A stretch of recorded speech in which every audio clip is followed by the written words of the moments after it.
Hi guys, welcome to my channel. My name is Tino, and if you're coming back from my previous video, thank you so much for coming back. I even changed my hair a little bit just so it's not too samey. So last time we spoke about credit cards, we spoke about what a credit card is and how it works and why it's different from a normal debit card.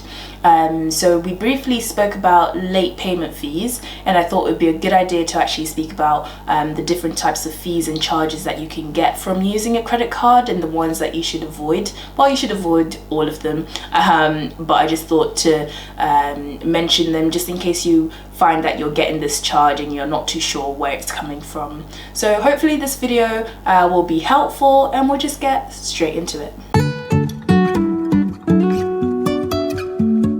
So the first fee that I wanted to talk about is a late payment fee. So late payment charges are explanatory. It's because you've made a payment that's not on time. So you should always make sure to make the payments on or before the payment due date. If you don't do this, you will get a payment charge, and this will affect your credit score quite a lot. So you definitely need to make sure that you're making the payments on time. So that's the late payment charge. You should definitely avoid that one. The second one that I wanted to mention is a credit limit charge. So that's for breaking the credit limit. So when you get your credit card, you will have a credit limit. This is determined with your credit score. So your credit limit could be £500, it could be £5,000, it could be £25,000. It depends on your credit score really, and this is the maximum amount you can use in that month. Well, you would have to pay it off and then use it again. This is the absolute maximum that you can borrow from the credit card provider that you're with. If you go over this amount, it doesn't always decline, and you could go over this limit. You will then get a credit limit charge. Again, that really affects your credit score. That just shows that you're even if you pay on time, it just shows that you're not aware of what your credit limit is. You're pretty much going right to the limit. You look a little bit erratic, and you know, you definitely shouldn't spend that much. You shouldn't even be 50% into your credit limit really. You shouldn't even be 40. Ideally about 30% would be ideal. But yeah, so if you go over your credit limit, you will 100% get charged for that as well. So please do avoid that. If you need a higher credit limit and you find that you're going into 50% of your credit limit or more, what you can do is just request that your credit limit be changed. You can do this by contacting your credit provider. Again, depending on your credit score, you might be approved for a higher amount. Even if you're approved for a lower amount before, after using the credit card for about 6 months, I think most people don't increase it. They'll wait 6 months and then you can then request it, because in that 6 months they can see how you spend this credit card. If they're happy, they'll then increase it if you need it. So yeah, you can definitely request that they increase the credit limit if you're finding that you're reaching, you know, that credit limit every month by quite a lot. So the other charge you can get is by withdrawing cash from an ATM. Please don't do this. Don't withdraw any money from a credit card.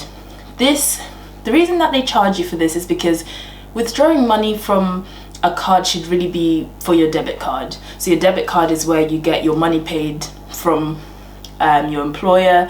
If you need cash, you just take it out of there because that's where your cash is.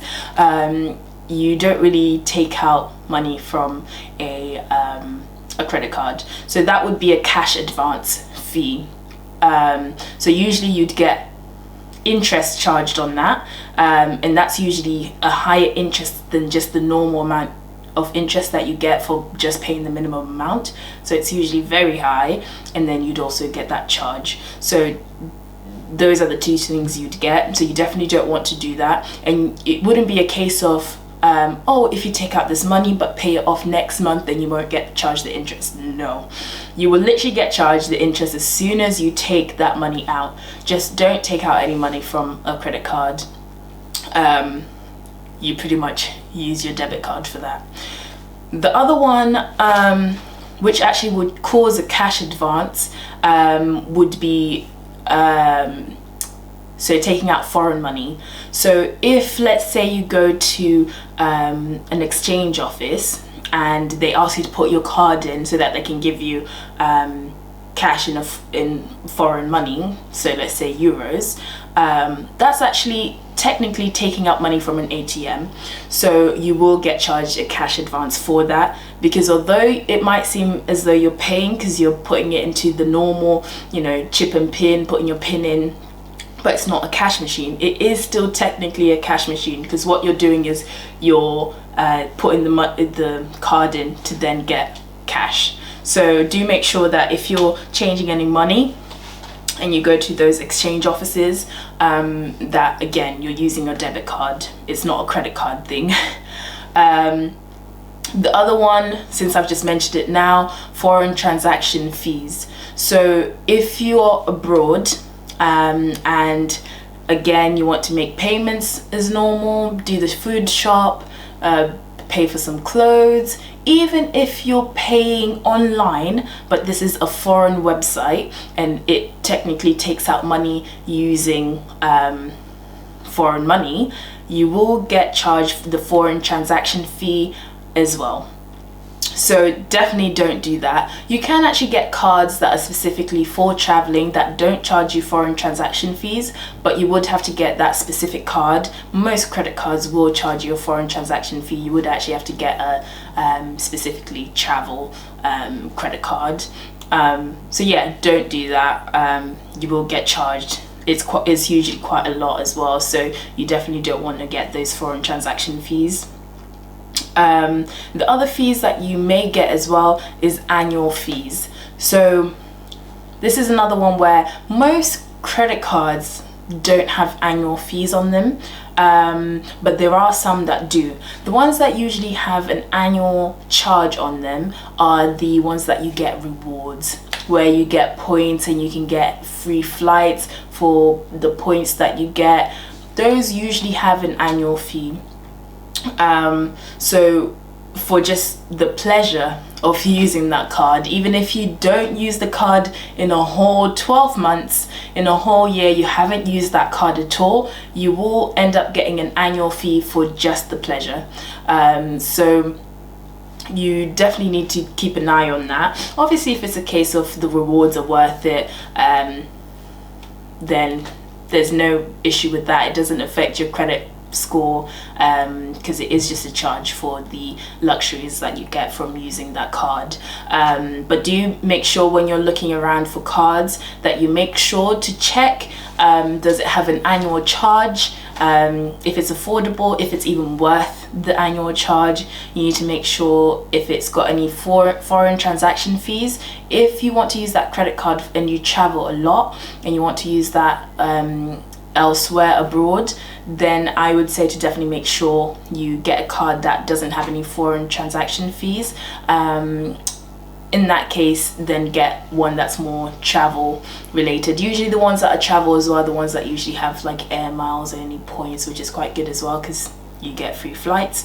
But yeah, I think those are the only fees that you pretty much get on a credit card. I would say pretty much avoid all of them. Most of them can be changed by just changing the type of credit card that you have, or just using a debit card instead of a credit card.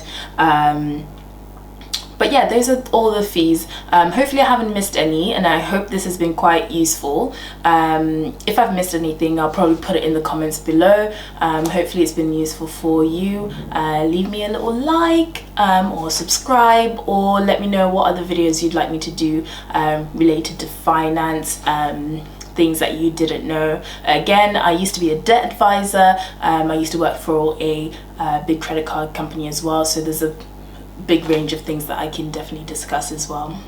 Thanks for watching, guys, and I'll see you in the next one. Bye.